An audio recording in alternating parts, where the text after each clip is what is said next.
Kakilala kasi kami ni Krisa sa, sa grad ball.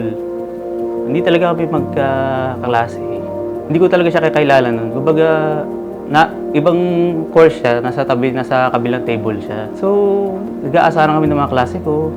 Sweet dance na. Moment ng sweet dance. Parang tinukso niya ako kay Krisa na baka pwede isayaw. Kasi nung mga panahon na yun, parang ako nun, torpe-torpe ako nun. Talagang hindi ako marunong mag-uusap sa babae.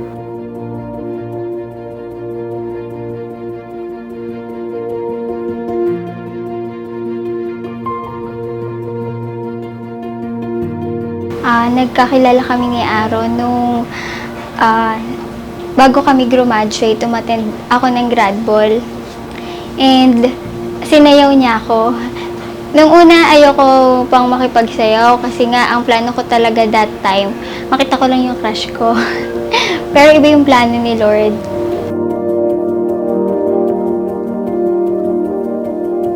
After a day or 2 days, nakita ko po siya sa Facebook, friend request. So, inad ko siya.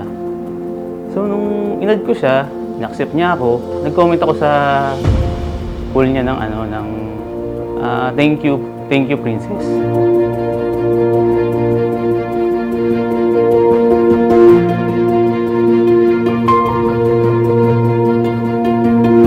And ayun nga, niyaya niya akong sumayaw. And hindi ko siya makakalimutan nun kasi siya yung bukod tanging na kinakabahan. Parang tumatak siya sa isip ko. After nun, nung graduation namin, itad niya ako sa Facebook. Ang sabi niya sa akin, "Thank you for accepting my princess."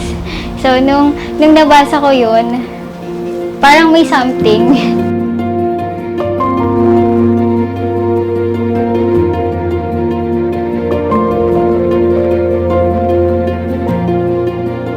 Baka sabihin niya sa akin, ako yung nanligaw. Feeling ko yun yung sasabihin niya.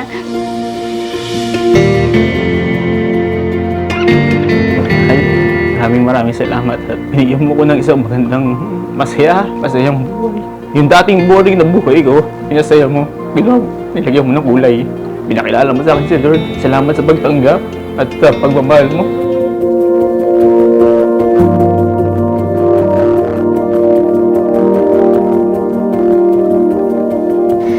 Naniniwala ko itong day na kakasal tayo. It is planned by God. Ito ay binigay niya tong araw na to para sa atin. Kaya excited na ako na makita ka, mahal. See you later. I love you and happy birthday. Mahal, thank you for loving me. Thank you for not giving up and for fighting for this. It is His perfect time for us. Mahal kita.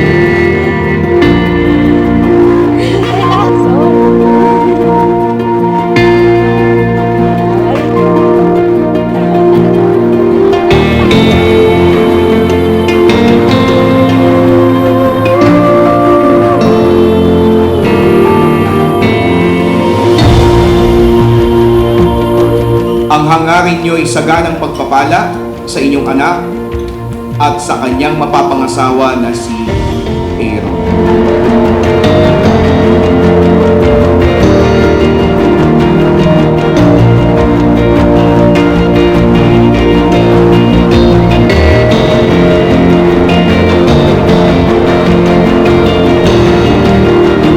Hindi po ito yung kahapon lang nag-counseling tapos ngayon ikakasal na. It took them months and months of commitment and sacrifice upang makarating po sila sa ganitong araw ng kasal.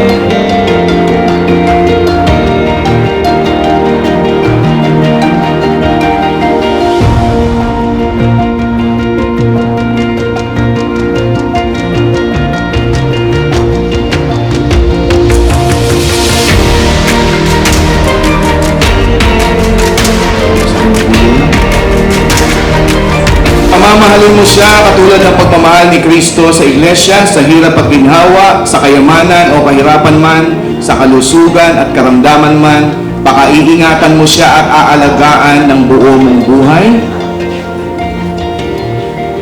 I do, Pastor, panghabang buhay. Okay. Krisa, ikaw naman, tinatanggap mo ba si Aaron na iyong mapapangasawa mula ngayon at panghabang panahon?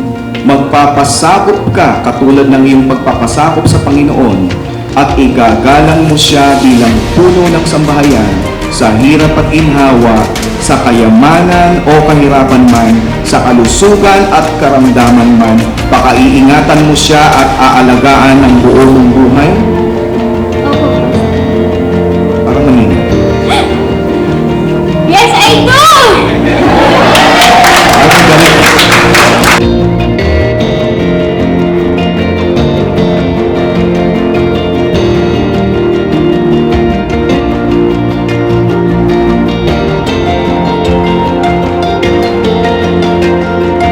Krisa, Krisa, tanggapin mo ang singsing na ito tanggapin mo ang singsing na ito bilang tanda ng aking pag-ibig sa iyo bilang tanda ng aking pag-ibig sa iyo. at nangangakong ikaw ay aking iibigin At nangangakong ikaw ay aking iibigin at pakamamahalin at pakamamahalin hanggang sa huling sandali hanggang sa huling sandali ng aking buhay, ng aking buhay. maging sino ka man. Maging sino ka man. Maaari mo nang suot ang singsing. Palakpakan po natin. Sabi ito, Krisha, Aaron, Aaron, tanggapin mo ang singsing na ito tanggapin mo ang singsing na ito bilang sagisag ng aking lubos na pagmamahal bilang sagisag ng aking lubos na at paggalang sa iyong pagkatao at paggalang sa iyong pagkatao at sagot sa aking panalangin at sagot sa aking panalangin ngayon at kailanman. ngayon at kailanman.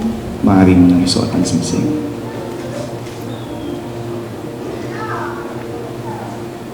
Sige po, palakpakan po natin sila.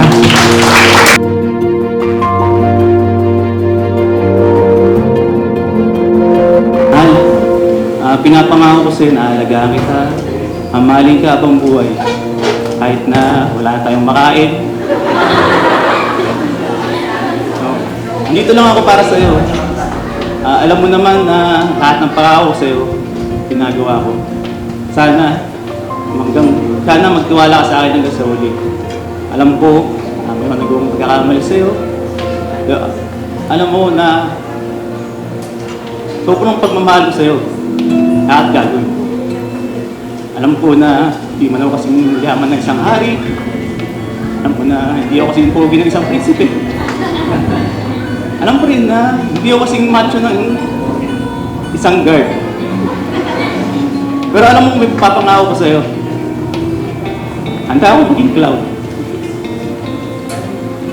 Na papaligayahin at paglilingkuran ng aking reyna. Kaya, sana gawin mo ang hari. Kaya di alagaan mo ko. At i-improve mo ko bilang tao. Muli, mahal, I love you. And I really, really love you. Habang binabalikan ko kung paano tayo nagsimula, na-amaze ako how God planned the beginning of our love story. The day na nagkita tayo on our grand ball, my own plan is to attend and experience the ball.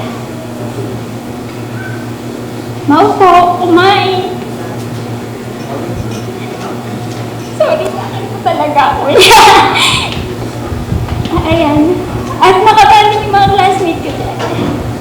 Little did I know that God planned na magkita tayo doon. Buti na lang niyaya mo ko sumayawan. Makalipas ang isang taon, I was praying to God na kung bibigyan niya ako ng partner sa buhay, I promise to love and to take care of him.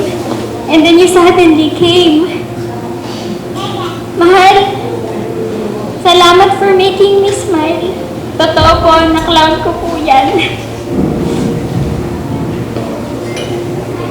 Thank you for loving me, for not giving up, for fighting for this love. Ang dami nating pinagdaanan, but the best part doon ay yung pareho nating naranasan yung restoration, yung love and grace, Panginoon. Salamat at sinamahan mo ko umakbang sa tama. It wouldn't be beautiful as now if you didn't choose God to. Hindi lang ako yun. Kasama ka dun. Salamat.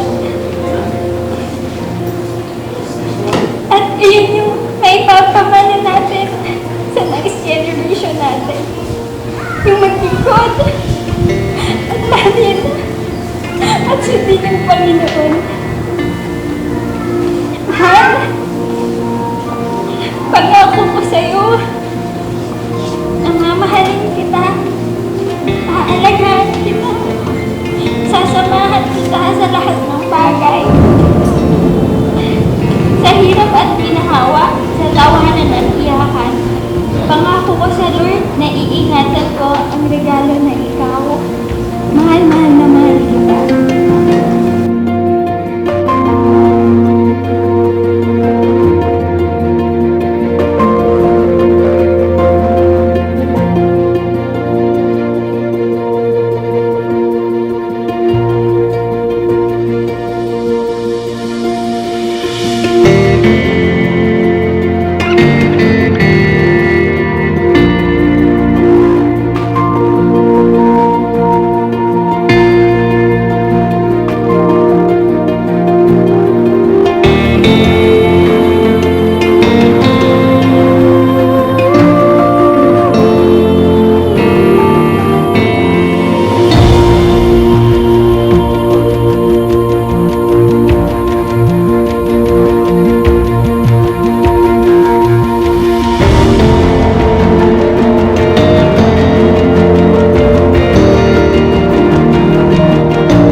and Mrs. Aaron and Risa Nava Remulla. Palakpakan po natin ang Panginoon! Whew! Ang kasal ay tapos na. Humayo kayo at magdiwang.